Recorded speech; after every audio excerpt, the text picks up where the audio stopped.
Test cases in business. This is the type of problem. Suppose that there is a food shortage and famine at Rhodes, and the price of corn is extremely high. An honest man has brought the Rhodians a large stock of corn from Alexandria. He is aware that a number of other traders are on their way from Alexandria. He has seen their ships making for Rhodes with substantial cargoes of grain. Ought he to tell the Rhodians this? Or is he to say nothing and sell his stock at the best price he can get? I am assuming he is an enlightened, honest person. I am asking you to consider the deliberations and self-searchings of the sort of man who would not keep the Rhodians in ignorance if he thought this would be dishonest, but who is not certain that dishonesty would be involved. In cases of this kind, that eminent and respected Stoic Diogenes of Babylon habitually takes one side, and his very clever pupil Antipater of Tarsus the other. Antipater says that all the facts must be revealed, and the purchaser must be as fully informed as the seller. According to Diogenes, on the other hand, the seller must declare the defects of his wares as far as the law of the land requires, but otherwise, provided he tells no untruths, he is entitled as a seller of goods to sell them as profitably as he can. I have brought my cargo. I have offered it for sale. I offer it as cheap as other dealers, perhaps cheaper when I am overstocked. Whom am I cheating? Antipater argues on the other side. What do you mean? You ought to work for your fellow men and serve the interests of mankind. These are the conditions under which you were born. These are the principles which you are in duty bound to follow and obey. You must identify your interests with the interests of the community and theirs with yours. How then can you conceal from your fellow men that abundant supplies and benefits are due to reach them shortly? Concealing is one thing, perhaps Diogenes will reply, but not revealing is another. If I do not reveal to you at this moment what the good are like, or the nature of the highest good, I am not concealing that information, which would certainly be more useful to you than the knowledge that wheat prices were down. I am not obliged to tell you everything that would be useful for you to know. Oh, yes, you are, Antipater will reply, if you remember that nature has joined mankind together in one community. I remember that, the answer will be, but surely this community is one in which private property exists. If not, nothing ought to be sold at all. Everything ought to be given away. In this whole argument, you will observe, neither party is saying, I will perform this action however wrong because it is advantageous. One side is claiming that the action is advantageous without being wrong, while the other urges that it is wrong and should therefore not be committed.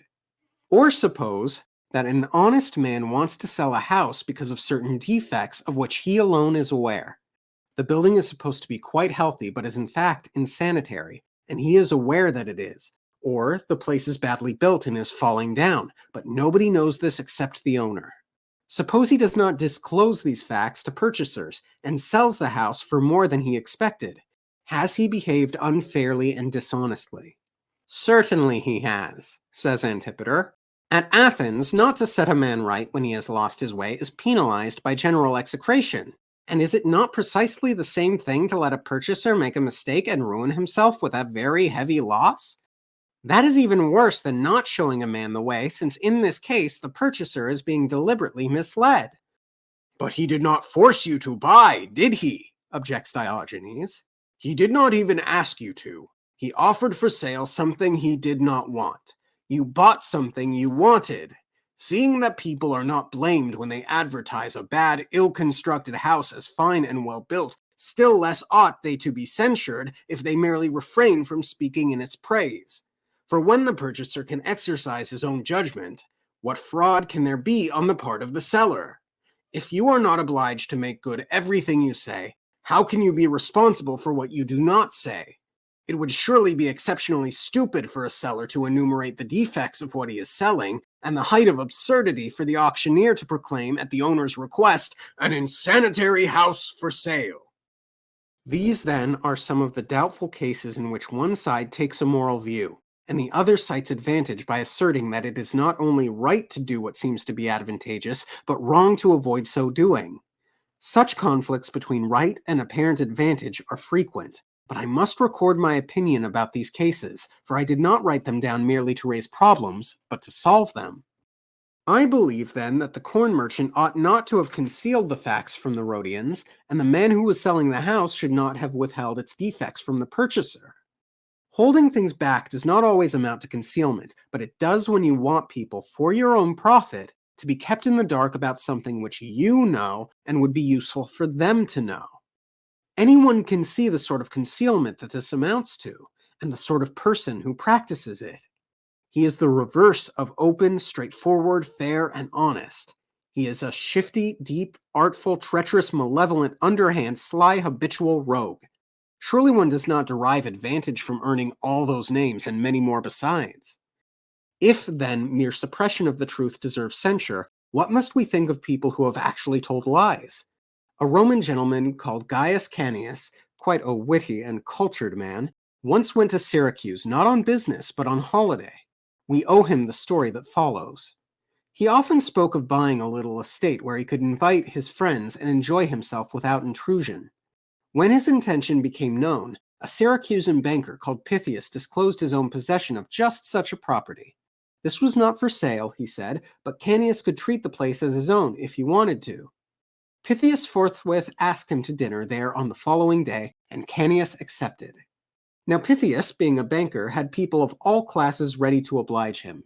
So he sent for some fishermen and requested them to do their next day's fishing in front of his grounds, and he issued them full instructions. Cannius arrived to dinner punctually, and Pythias gave him a sumptuous entertainment. Before their gaze there was a fleet of fishing boats. Each fisherman brought in his catch, which he then deposited at Pythias's feet. "Tell me, Pythias," said Cannius, "what does this mean, all these fish and all these boats?" "It is quite natural," Pythias replied. "All the fish and all the water in Syracuse are at this very spot. Without this place of mine, the men could do nothing." Cannius became excited and pressed Pythias to sell him the property. Pythias showed reluctance at first, but finally, to cut the story short, he gave in. Cannius was rich and wanted the estate, and he paid what Pythias asked, and bought all its furnishings as well. Pythias clinched the agreement and entered the terms in his books. On the following day, Cannius invited his friends to the house, and arrived early. As far as boats were concerned, he saw not so much as a single thole-pin. He inquired from his next-door neighbor if there was some fisherman's holiday which accounted for their invisibility. "I do not know of any," was the answer, "but nobody does fish here, so yesterday I couldn't think what had happened." Cannius was furious. But what was he to do? For at that time my friend and colleague Gaius Aquilius Gallus had not yet laid down the established forms of pleading in cases of criminal fraud. When Aquilius was asked what he meant by criminal fraud in this connection, he used to answer, "pretending one thing and doing another," a masterly reply, characteristic of a lawyer so expert at framing definitions. So Pythias and everyone else whose actions belie their words are ill-intentioned, faithless, and dishonest. Nothing that such vicious people do can possibly be advantageous.